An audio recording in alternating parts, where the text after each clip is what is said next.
know it's not going to be a surprise. People just feel like they don't have a voice. We believe this issue is a lack of effective representation for neighborhoods caused by this all-at-large city council. We hope this is not a problem of the people in the positions. We hope it's merely a problem caused by the form of government, which can be changed. We know that all-at-large city councils are a thing of the past, a relic of bygone time when councils were controlled by big money interests and industrialists. More specifically, when industrialists fought the unions that were organizing in ward-based political systems, when women were organizing for their right to vote, and when Southern and Eastern European immigrants were settling in ethnic neighborhoods and developing ward-based political power. We know that at-large systems became a rage through the South after the Voting Rights Act was passed, and the reactionary establishment used at-large voting systems as an illegal voter dilution strategy to deny Black Americans the power of their vote. We know that the United States Department of Justice has initiated more than 300 lawsuits to rectify the abuses that can be caused by at-large forms of governments. And we know that 47 of the largest 50 cities in America, but not Columbus, have district-based governance models. And that Austin, our peer city, and one of those three that does not, is now engaged in an effort led by their mayor and their city council to move from their all-at-large form of government to a district-based form of government. Here in Columbus, we're far behind the times. The average top 50 city council is 13 members, 2 elected at large, 11 elected from districts. In Ohio, of our 9 metropolitan cities, our 9 large cities in Ohio, except for Dayton, which is 5 members, Columbus has the smallest city council of all the remaining cities, despite the fact that we are far larger by geography and far larger in terms of population. We maintain our 7-member city council, despite the fact that when it was formed in 1914, there were 181,000 residents in 25 square miles, and now there are over 800,000 residents in 225 square miles. How can we really believe that the same number of people can govern that state?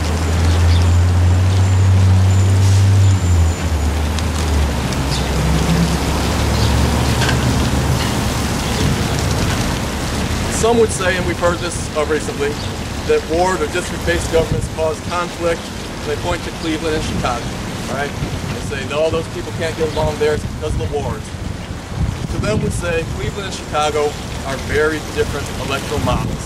They are all district models. We are proposing a combination model that includes at-large and district representation.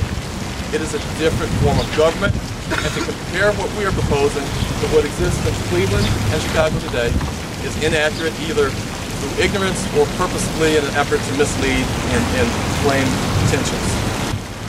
Our proposed model of governance, which is 4 members at large, 7 elected from districts, has been the preferred contemporary form of government in America for the last 40 years. So what we propose is an ordinance that puts a change in the charter change in the city code. However, this is not the perfect solution, and we realize that. The best solution is for council to pass an ordinance in the next month to place this charter change issue on the ballot for a vote of the people. Over the last 98 years, our charter has been amended 69 times, all initiated by legislation passed by council. So here we stand today with more than 31,000 signatures asking council to do the same thing for these 31,000 people that say this is an issue. Let us vote on this issue. Let's place an ordinance, pass an ordinance placing this issue on the November 6th ballot. We believe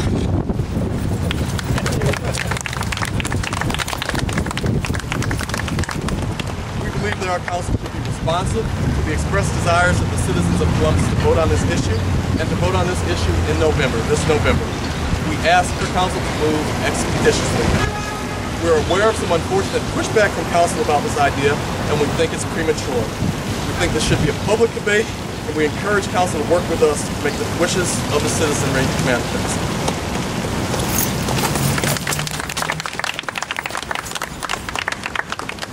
We believe in a responsive government. We insist that City Council not stonewall the 31,000 people who have called for this issue, but to hold hearings and to vote. We believe the most efficient way for this to happen is for Council to use the same process that is always used to initiate a charter change, which is to pass an ordinance independently to put our proposal on the ballot this November. This must be done by Council's last meeting in July. The benefits to immediate action are this. Under our proposal, if council acts within the next 30 days to initiate a charter change, all the incumbents will continue to serve in their seats as they were elected by the voters through the end of their terms. So the 4 members who were elected in 2011 will serve through 2015, and the 3 members elected in 2009 will continue to serve in their at-large seats through 2013. In the 2013 elections, instead of having 3 at-large elections, we'll have 7 district elections for which the incumbents are eligible to enter. We believe our spirit, we believe the spirit of our proposal confers the respect that we have for the voters who have elected these incumbents to their terms of office. This timeline allows those incumbents to serve out their terms and to be eligible to either continue in service if they're at large or to apply for district seats if they want that. This makes for a smooth transition for the people that we put in these positions in place. If there is a delay, if we are forced to go through the process by which we're filing today, it will take longer. It will result in another vote. It will result in truncated terms which people have elected. So we ask council to move responsibly and work with us. This is the most efficient way for council to move forward. It's the most efficient way for government to run. Is through the same process they've used 69 times before. Efficiency is one of the tenets of the oath of office that each one of these members has sworn to. We ask them to make sure this efficient process moves forward and moves forward within the next month. Thank you very much. We've got Larry Moore here. Larry is a commissioner from the Hearing Management Facility.